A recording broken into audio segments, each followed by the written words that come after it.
बहुअंकीय भाग के सवाल।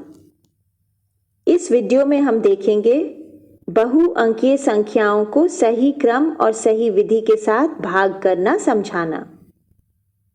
बहुअंकीय संख्याओं का पहले 1 अंक से और फिर 2 अंकों से भाग करना सिखाना। चलिए अब इसे विस्तार में समझते हैं। भाग की अवधारणा को जब बच्चे अच्छी तरह से मूर्त व अमूर्त रूप में समझ जाएं, उसके बाद ही उन्हें भाग के सवाल हल करना सिखाना चाहिए। तो आइए भाग के सवाल हल करने से पूर्व भाग के बुनियादी तथ्यों पर एक नज़र फिर से डाल लेते हैं। चलिए एक साधारण सवाल लेते हैं। 12 भाग 4।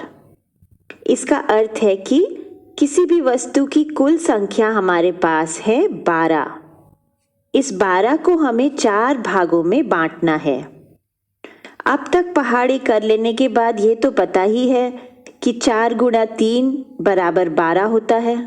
गुणा भाग परिवार में आपने देखा था ना, 4 गुणा 3 बराबर 12, तो 12 भाग 4 बराबर 3 हो गया ना। यह तो हुए भाग के आसान सवाल, परंतु भाग का हर सवाल इतना सरल नहीं होता। जैसे 9 भाग 4, क्योंकि 9 और 4 किसी गुणा भाग परिवार में नहीं आते। ऐसी कोई संख्या नहीं है जिसे हम 4 से गुणा करें और हमें 9 मिल जाए।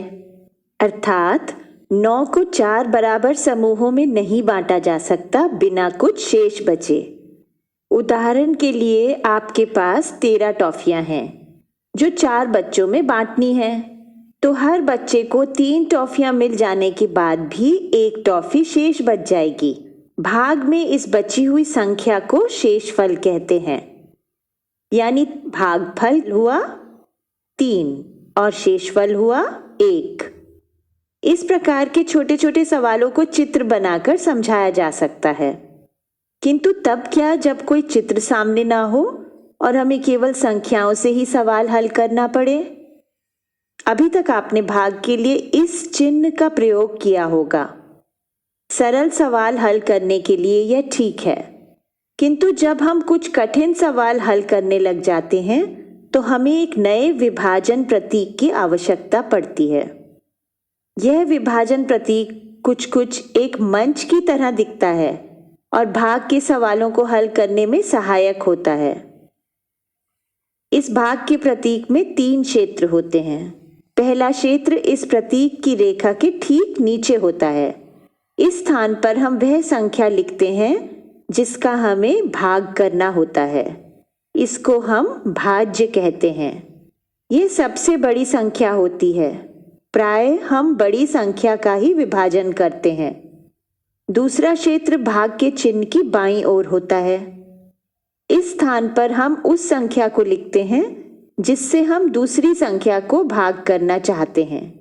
इसे हम भाजक कहते हैं। यह संख्या हमें बताती है कि हम कितने समूहों में एक बड़ी संख्या को विभाजित कर सकते हैं। और तीसरा क्षेत्र हमारी भाग प्रतीक रेखा के ऊपर होता है। यह वह क्षेत्र है जहां हम उत्तर लिखते हैं। भाग के उत्तर को हम भागफल कहते हैं।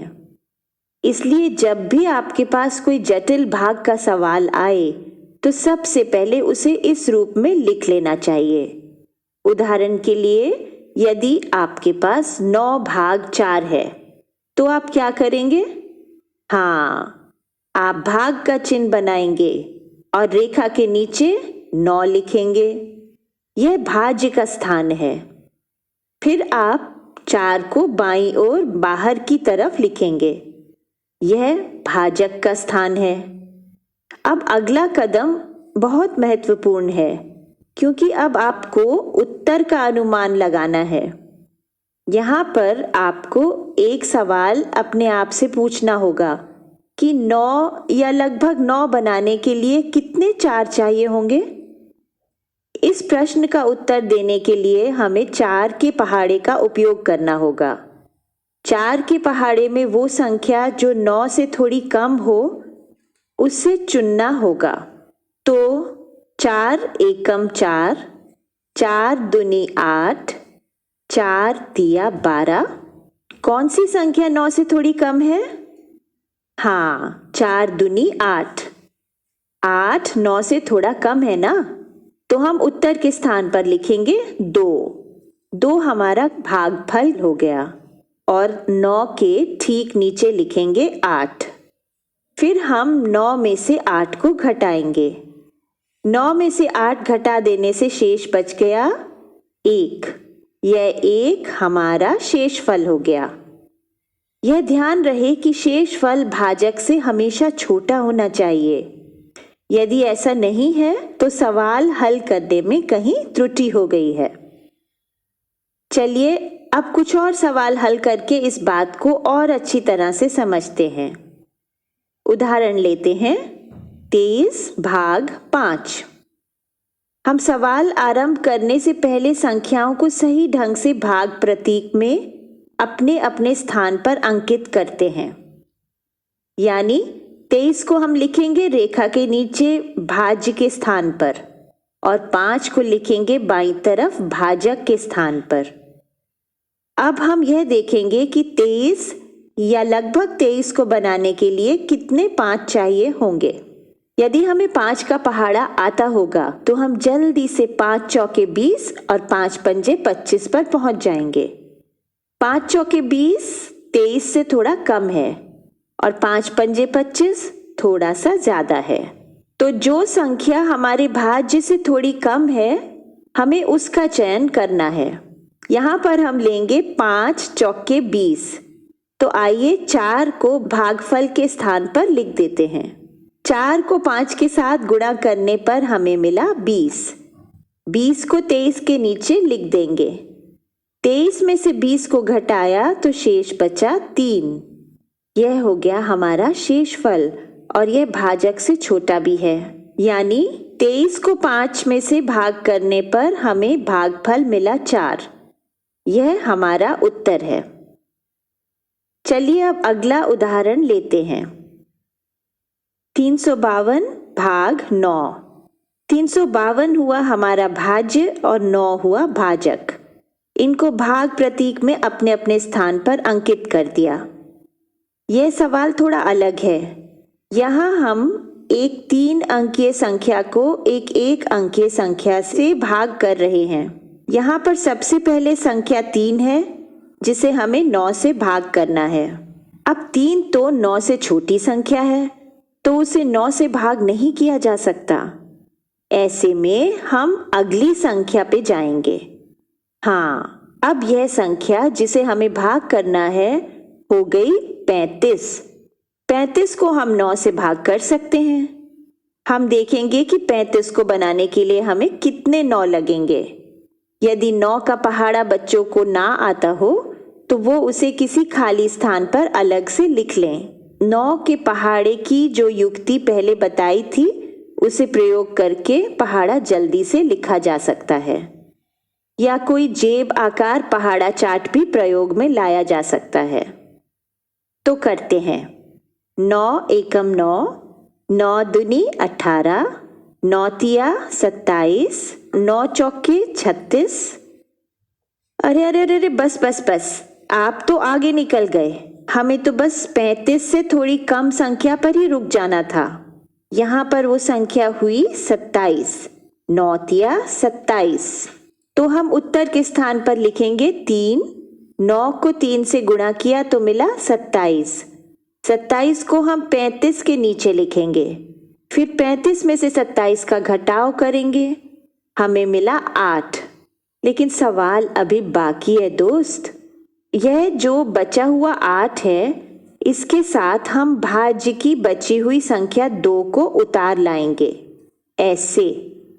अब यह संख्या हो गई 82। हमें 82 को 9 से भाग करना पड़ेगा। 9 का पहाड़ा देखिए, इसमें 82 से जरा कम कोई संख्या है क्या? बिल्कुल है। 9 नम 81 होता है जो 82 से कम है। तो हम गुणफल के स्थान पर 3 के आगे लिखेंगे 9 और 82 के नीचे 81 लिखकर उसका घटाव करेंगे। 82 में से 81 को घटाया तो शेष बचा 1। तो 352 को 9 से भाग करने पर उत्तर यानी भागफल मिलता है 39 और शेषफल मिलता है 1। इस प्रकार के सवालों का खूब अभ्यास कर लेने के पश्चात ही और कठिन सवालों पर जाना चाहिए। चलिए अब हम 2 अंकीय भाजक वाले सवाल हल करके देखते हैं। 550 भाग 25। इस सवाल में हमारे पास 2 अंकीय भाजक है, तो हम भाज्य के भी पहले 2 अंकों को ही देखेंगे। यहाँ पर एक टिप्पणी देना आवश्यक है कि जब बच्चे बड़ी संख्याओं का भाग करने के लिए तैयार हो जाएं, तो उन्हें 20, 30, 40, 50 आदि के पहाड़ों के साथ 25 का पहाड़ा भी करवा देना चाहिए। यह काफी सहायक होता है। भाग के प्रतीक में अपनी अपनी जगह पर संख्याओं को अंकित करके सवाल हल करना शुरू करते हैं। हमें देखना है कि 25 जो भाजक है वो भाज्य की पहली 2 संख्याओं में कितनी बार गुणा हो सकता है। 25 एकम 25, 25 दूनी 50, 25 तिया 75। आप देखिए यहाँ पर 25 दूनी 50 ही 55 से थोड़ा कम है, तो हम भागफल के स्थान पर लिखेंगे 2 और 55 के नीचे लिखेंगे 50। 55 में से 50 को घटाया तो मिला 5। अब 5 के आगे हम भाज्य में बची हुई संख्या 0 को उतार लाएंगे, तो वह 5 हो गया। अब 50। अब 50 को हमने 25 से भाग करना है। सरल है।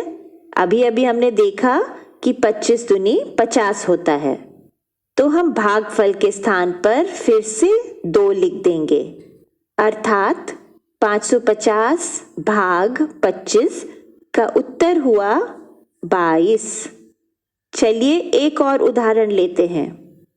362 भाग 40।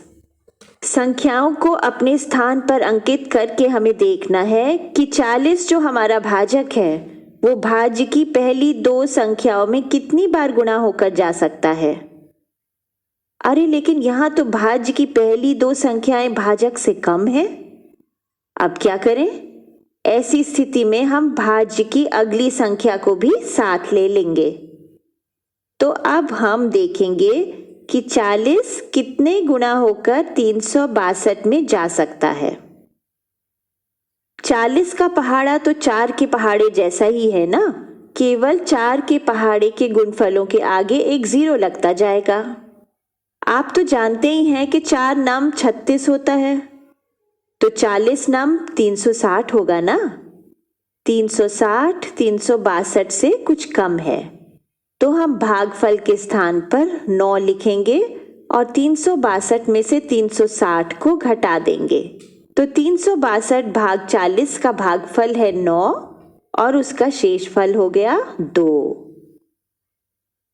बच्चों को भाग की प्रक्रिया का अभ्यास सरल सरल सवालों के साथ ठीक से करवा देना चाहिए, जिससे वो हिसाब में ना उलझकर पहले भाग की अवधारणा को समझ पाएं। इससे अगली कक्षा में वो बड़े बड़े सवाल आसान